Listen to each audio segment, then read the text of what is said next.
Hi, and welcome back to Sailing Vessel MiG. This is the crew for the Hawaii trip.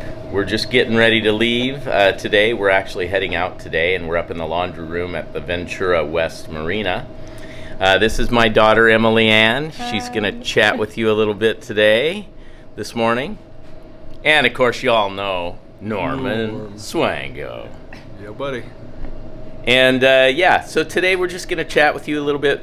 Somebody asked us, I'm sorry I don't remember who, but somebody asked us to do a little video of our plans for our Hawaii trip and why we're leaving in the wintertime to do that, and provisioning and stuff. So that's what we're going to do today. My name is Emily Ann. I'm a server, 26 years old. Not a surfer, a server. Work in a restaurant, which I love. And I'm very excited to go sailing. It's been a long time since I've been on the water. It was MiG. It was MiG when you went down to purchase MiG in San Francisco, and we spent 3 weeks getting her ready, and then we got out there and the driplets packing gland was not so dripless, and we only got a few days out on the water. But that was the last time, so it was 2020. Yeah, it was 2020. And if you guys are interested in knowing a little bit more about that and you're new to the channel, you can go back to, I think, the third video, and we show some pictures and talk about what happened. There wasn't actually any video because at that time we weren't doing a YouTube video. But it is an interesting story, and this is the girl that helped me with all of that. Emily, why do you know how to sail? I grew up on a sailboat. 8 to 18, I was on a sailboat, sailing with my family. It was my dad's main crew on deliveries from 14 to 18. And in that time, you got about, what, 40,000 offshore miles? At least, yeah. And I worked on a charter boat with my dad as the captain. I was the first mate.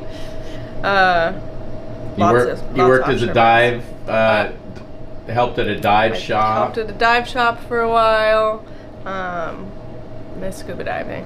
Maybe I'll do that when we get to Hawaii.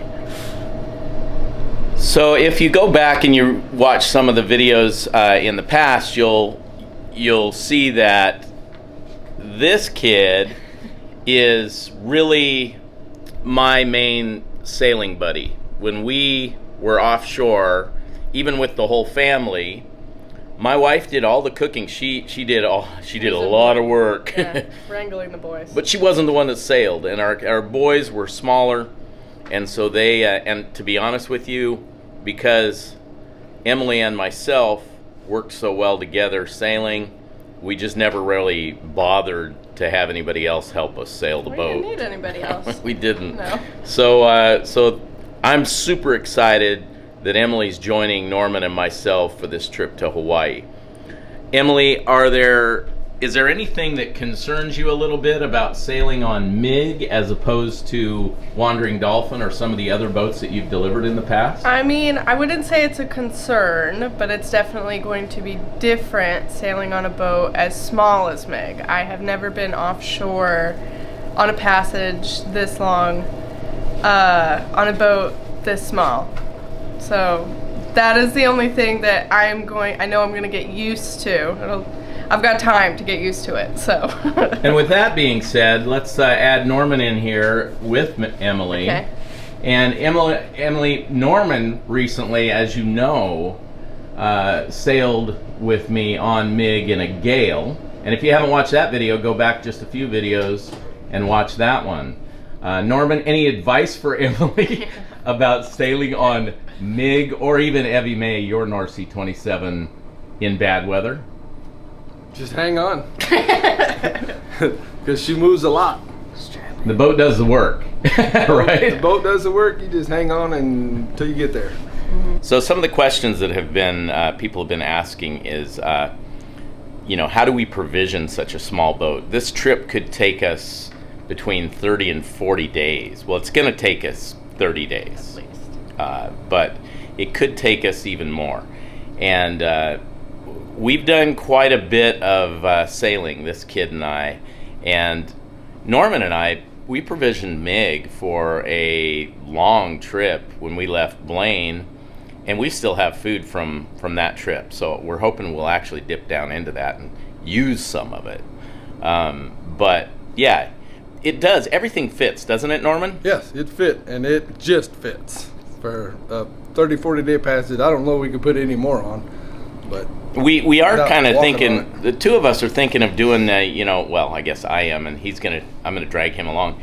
I want to go from when we go around the world. I want to go from South Africa all the way to Trinidad, which is over 6,000 miles. Do you think we can do that, Norm? we can do it. I'm not sure that we will, but we can. You can. We can do it. You can do it. What we're going to do is on that trip, we'll take freeze-dried food. Yeah. Because the problem really isn't as much storing the food, I think, as the weight.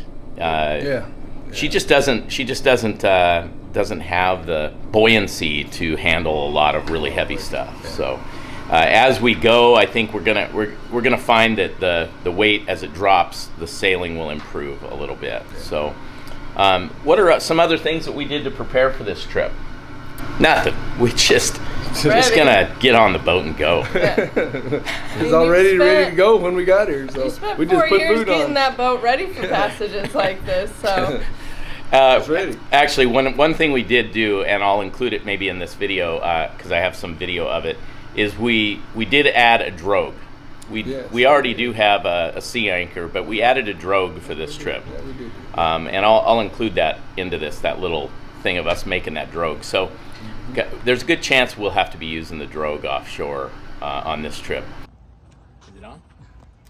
All right, so today we did a couple of things. We set up our spinnaker pole, and we'll show you that in a future episode. And we are also working on our drogue. So we went to the marine consignment store and we picked up this drogue. It looks kind of like a sea anchor, but it's not. It actually has big openings, if you look, which means it'll trail through the water.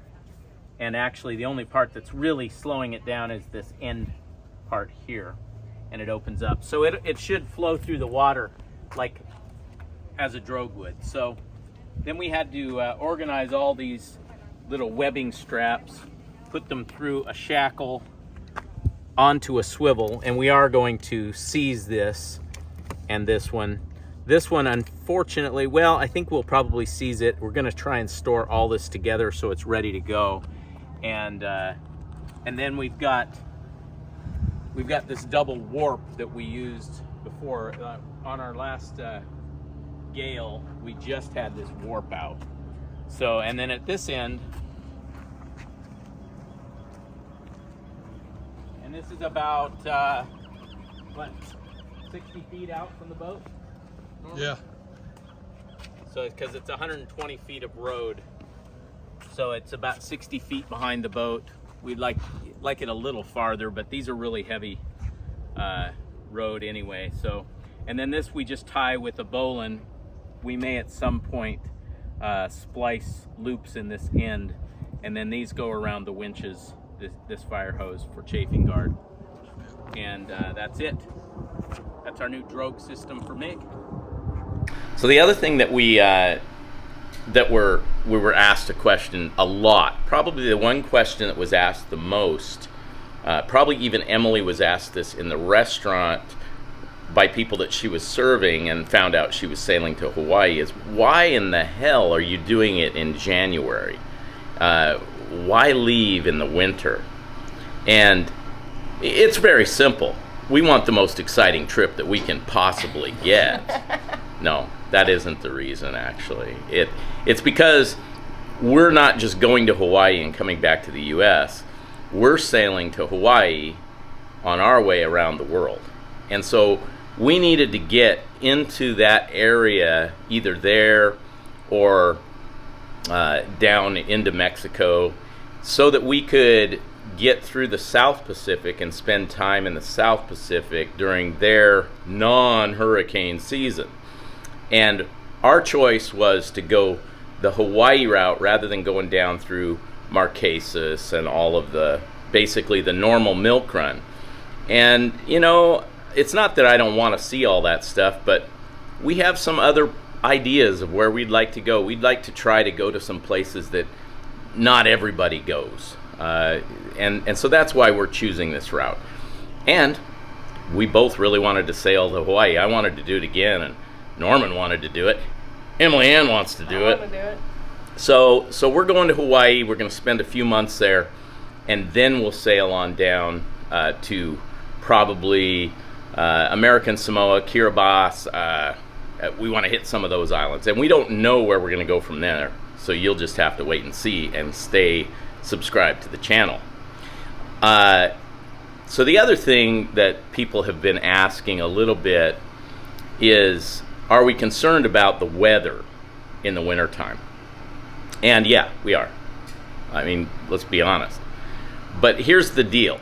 So if you sail to Hawaii, generally in the spring and summer, people sail to Hawaii, and they can pretty much make a nice, just straight shot from Southern California to Hawaii. And it's it's quite a bit shorter trip than the one we have to do.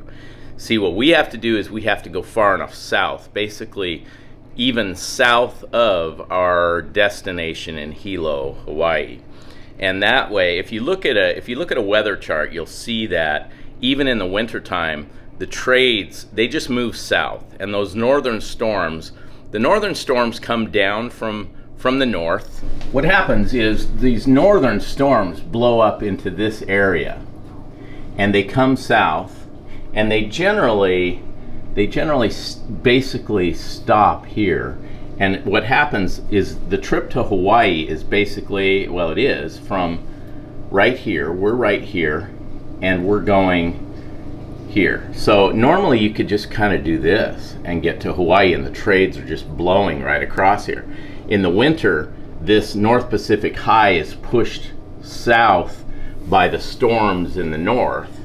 And what happens is that low, that high, as it moves lower on the globe, pushes the trades south. So they're doing this.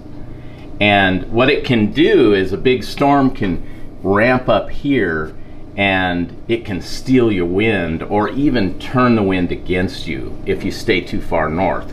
But if you get far enough south, you can have those same good sailing winds all the way.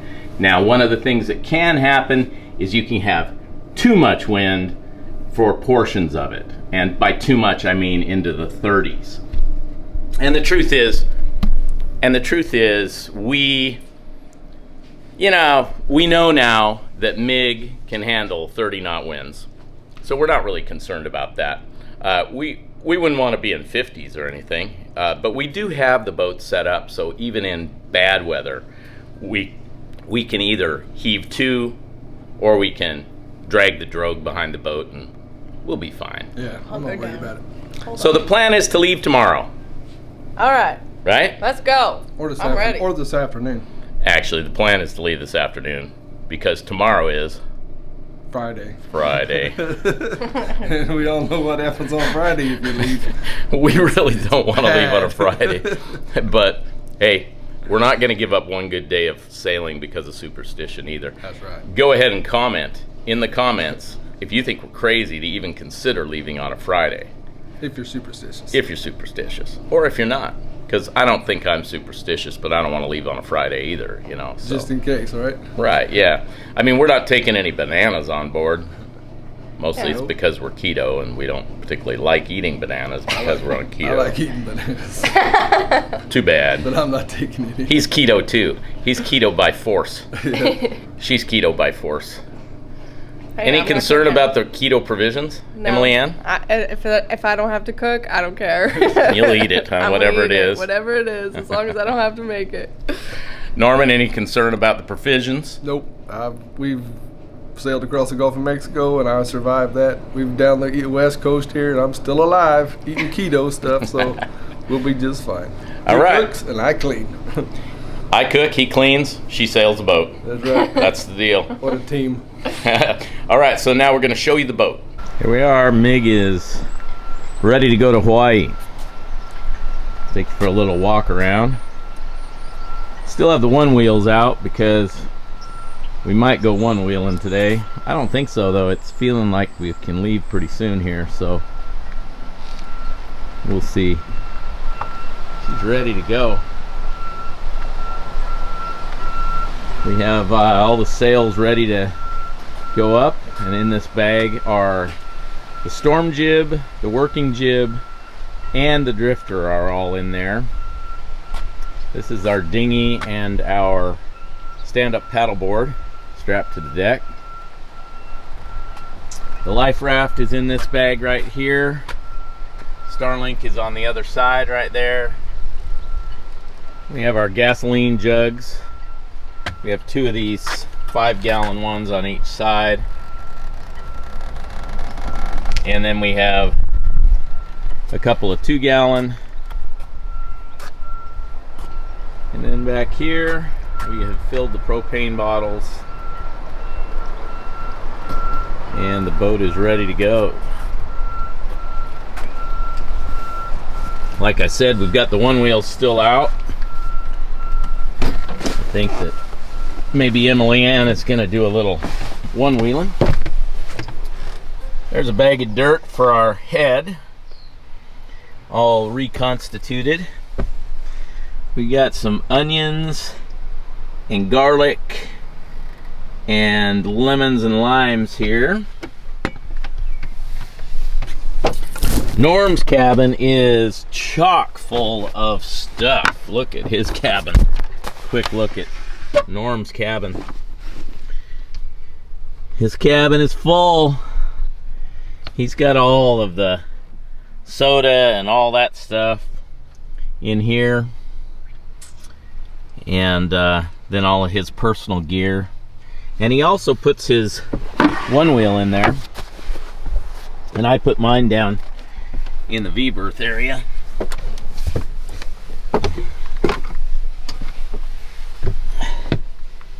Here we are.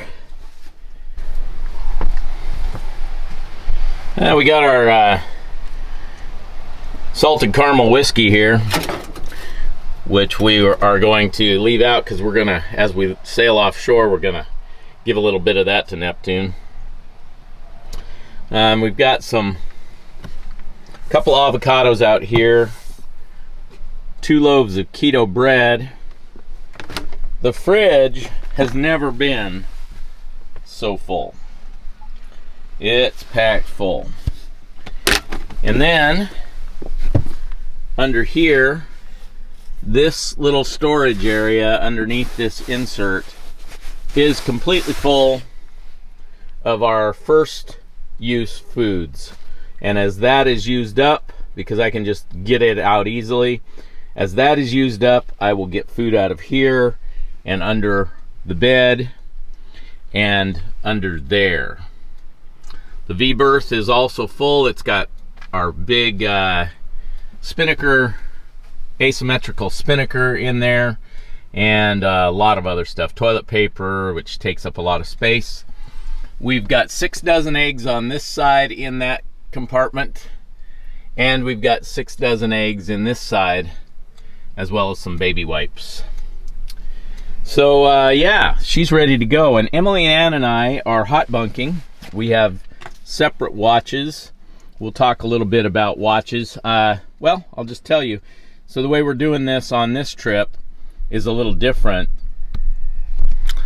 I'm actually going to do the night watch, 8 hours of a night watch by myself, kind of like I did with Norm when we were coming down. I also did that on our long passage with the family. I like night watches. It allows Emily and Norman to sleep a straight 8 hours at night, and I can do the night watch. And if I get tired partway through a watch at night, Emily Ann and I can switch, because we're hot bunking this bunk, so only one of us can sleep in it at a time. So that's how that works. And then during the day, Norman and Emily divide up the day and are on watch, but also from about noon to 4 or 5, we're all awake, and I will be cooking and doing videos and stuff like that.